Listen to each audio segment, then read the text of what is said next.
ஜீவநீரோடை ஊழியங்கள் வழங்கும் இதயத்திற்கு இன்று ஒரு சிந்தனை. வெட்கத்தின் நாட்கள். எல்லாவற்றிற்கும் ஒரு காலம் உண்டு. தாழ்வின் காலங்களை ஏற்றுக்கொள்ளும் போதுதான் உயர்வின் காலங்களை காண முடியும். பிறரால் அற்பமாக எண்ணப்படும் காலங்களை பொறுமையாக சகிக்கும் போதுதான் தேவனால் கனப்படுத்தப்படும் காலங்களுக்கு தகுதியாக முடியும். மோசே 40 ஆண்டு காலம் இஸ்ரவேல் மக்களை வழிநடத்திய போது எல்லாருக்கும் முன்பும் அவன் மிகப்பெரியவனாக இருந்தான். ஆனால் அதற்கு முந்தைய 40 ஆண்டு காலங்கள் அவன் நாடுகளை மேய்க்கின்ற ஒரு அற்பமான நிலையை கடந்து வந்தான் என்பது கவனிக்கத்தக்கது. வேதாகம காலங்களாயினும் சரி, நாம் வாழ்கின்ற இக்காலமாயினும் சரி, தேவனுடைய கரங்களால் மிகுதியாக ஆசீர்வதிக்கப்பட்டவர்களுடைய வாழ்க்கையை சற்று பின்னோக்கி பாருங்கள். அவர்கள் வெட்கப்பட்ட ஒரு காலம் இருந்ததை அங்கே கண்டு கொள்ள முடியும்.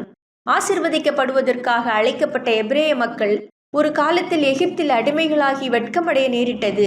ஆனால் தேவன் அவர்களை ஒரு நாள் விடுதலை செய்து தேசங்களின் நடுவில் தலைநிமிர்ந்து நடக்க பண்ணினார்.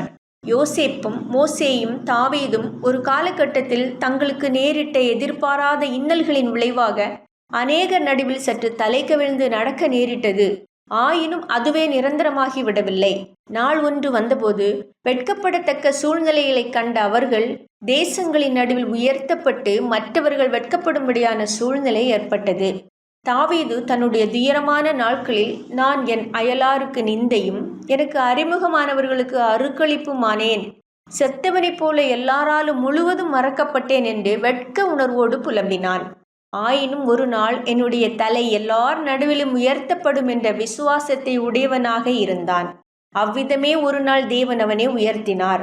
ஆம், சில வெறுமைகள், குறைவுகள், கஷ்டங்கள், தோல்விகள் ஆகியவை பிறருக்கு முன்னால் நான் வெட்கப்படும்படி செய்திருக்கலாம்.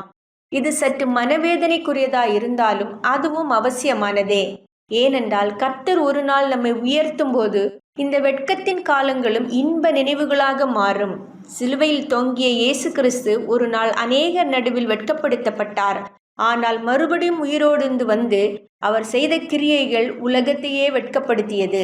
வெட்கப்படும்படியான நிலையில் இருக்கின்றோமே என்று வருந்தாதீர்கள். தாவீதை போல விசுவாசத்துடன் உயர்த்தப்படும் நாளுக்காக காத்திருங்கள். சிந்தனைக்கு.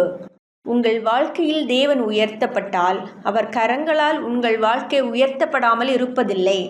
உங்கள் வாழ்க்கையில் தேவன் உயர்த்தப்பட்டால் அவர் கரங்களால் உங்கள் வாழ்க்கை உயர்த்தப்படாமல் இருப்பதில்லை.